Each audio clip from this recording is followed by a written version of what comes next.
मी आज मार्केटमधून चुरून आणलंय ते आज मी जरा चुरणाची भाजी करणार आहे। तेव्हा आज आता मी बनवणार ही शाप तासून धुवून घेतलेला आहे। आता मी चिरते आणि चिरून ह्याच्यामध्ये ठेवणार आहे आणि नंतर भाजी बनवते ती तुम्हाला मी कशी बनवते ती दाखवते। बघा, हा चुरून चांगला असा धुवून बघून आणायचा, कोवळा चुरून आणायचा नाही, कारण त्याच्यामध्ये हे असतं, कोवळ्याला खाद असते जास्त। आणि ही बघा मी आता चुरणाची भाजी बनवते।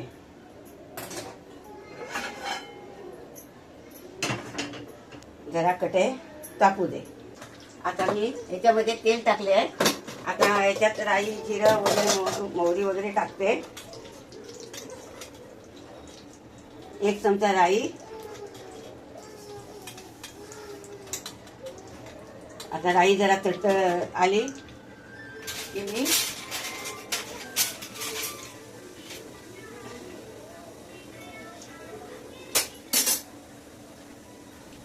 आता ही राई तडतडते।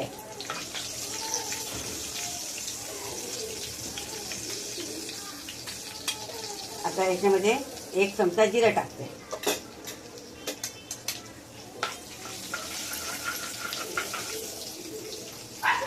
आता ह्याच्यामध्ये हा कांदा चिरलेला एक आहे तो टाकते।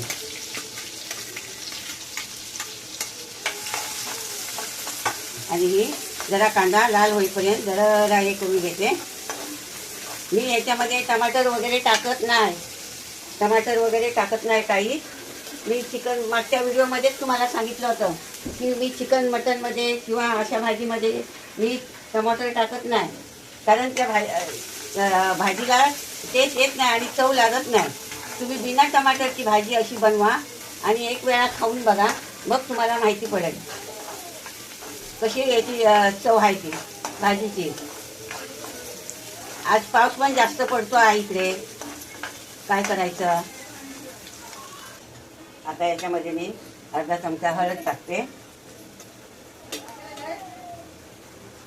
अर्धा चमचा हा माझा घरगुती गरम मसाला आहे तो टाकते, आणि 1 चमचा माझा घरचा मालवणी मसाला टाकते। आणि जास्त नाही, थोडीशी मी ह्याच्यात अद्रक लसूणची पेस्ट टाकते आणि हा सगळं इथे मिक्स करून घेणार हे बघा। आणि नंतर मी ह्याच्यामध्ये भाजी टाकणार। तुम्ही तुमच्या आवडीनुसार, चवीनुसार आपला तिखट पाहिजे तिखट बनवा, कमी तिखट पाहिजे तर कमी तिखट बनवा। आता ह्याच्यामध्ये मी थोडंसं पाणी टाकते हे बघा।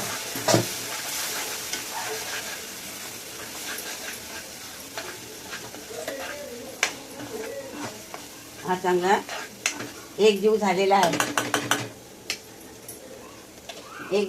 आहे, तेव्हा आता मी हे सगळं बाजूला करून ठेवते। माझ्या किचनवर जरा अडचण होते म्हणून मला बनवायचं लागतं, उभं राहायचं लागतं, ह्याच्यासाठी माझा किचन छोटा आहे ना म्हणून।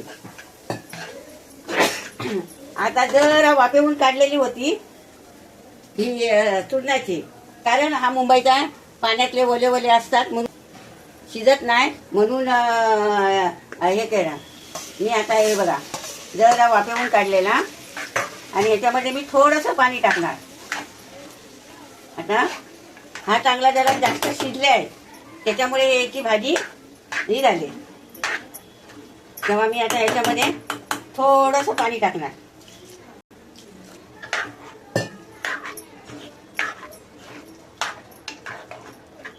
हे बघा, ह्याच्यामध्ये वाटण नाही टाकलंय तरी चालेल, ही भाजी अशी सुंदर झालेली आहे। ऐकला, ह्याच्यामध्ये वाटण नाही मी टाकलंय तरी पण चालेल। आणि ह्याच्यामध्ये 2 कोकमा टाकते, 2 कोकमा टाकली आहे कारण जरा आंबट व्हायला पाहिजे म्हणून। आता ही 2 मिनिटात भाजी शिजणार, हिला जास्त टाइम लागणार नाही, 2 मिनिटात भाजी शिजणार। भाजीला ही झाली आहे चांगली शिजले, ऑलरेडी ती पहिलीच शिजलेली आहे, तेव्हा आता हिला चांगली वाफ आले।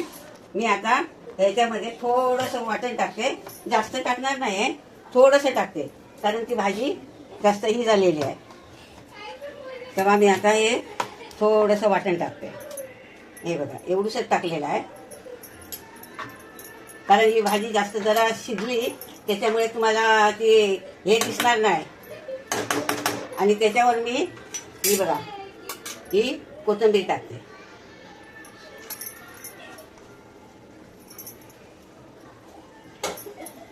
आता ही 2 मिनिटासाठी ही बघा आता हे वाटण हे झालं का ही भाजी हा ऑलरेडी शिजला ना, त्याच्यामुळे हा तुम्हाला ह्याच्यासारखा दिसतो. भाजी तयार झाली, आता खाण्याच्या लायकीची झाली. आज भाजी मी तुम्हाला ना जास्त ही झालेली आहे, शिजलेली, म्हणून मी तुम्हाला खायला